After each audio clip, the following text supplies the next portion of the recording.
Hey everyone, Bill Lethman here for MoneyEvolution.com. So it's a beautiful spring Saturday here in Michigan, so thought I'd come out here on my patio and make a little video for you.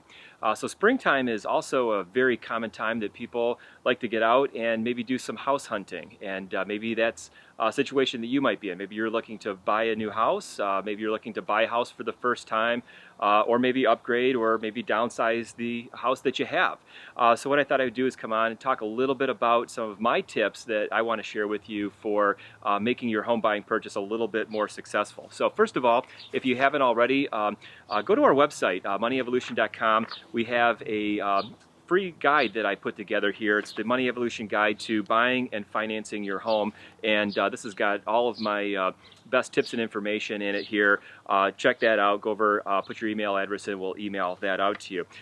So where I'd like to start here is, first of all, when buying a house, one of the most important things that you can do is obviously know your price range. So if you just start aimlessly going out looking at houses, it can get very frustrating. So you want to know pretty precisely what price range of house you're typically looking for. And there's a couple of rules of thumb that I'd like to point out here. First of all, some lenders will actually lend you up to 28% of your monthly gross income for a total housing expense. So that's your principal and interest payment plus your taxes plus your insurance. 20% in my opinion is a little bit high. I think your housing can very easily kill your budget if you're not careful. So I like to keep that number actually down to around 20 to 25% at the most. That is of your gross monthly income.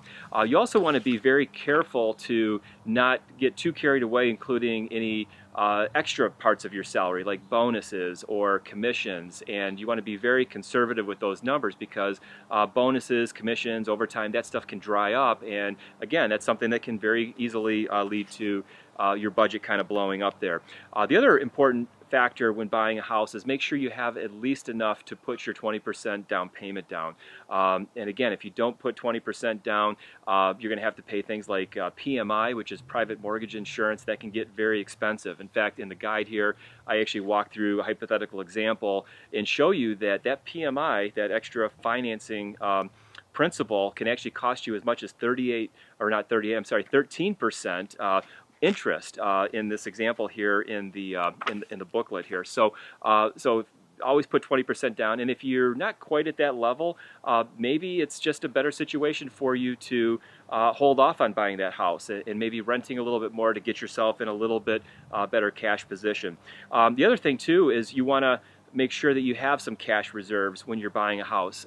Any house that you buy is going to have some expenses coming up. Obviously, you've got moving expenses. You may have some transfer taxes if you're selling an existing house. I know we have that here in Michigan. You may want to buy some new furniture, do a little bit of remodeling, maybe some paint and carpeting. So you want to have that money in the bank. You don't want to go into a house where you've scraped everything together just for your down payment, and now you're starting to put some of these other expenses on credit cards. Again, that's a very quick and easy way to blow up your budget there.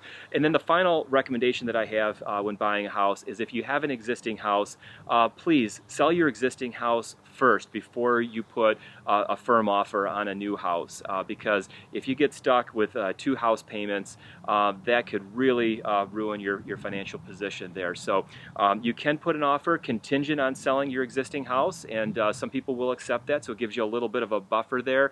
And if you don't sell your house, you can always back out of that offer as a contingency plan there. But going into that without a contingency and potentially being stuck with 2 houses can be a big mistake there. So anyway, this video, hope you enjoyed it. Hope you found some useful information here. I think I'm planning on doing a couple of more videos that are going to be part of a little series here on home buying.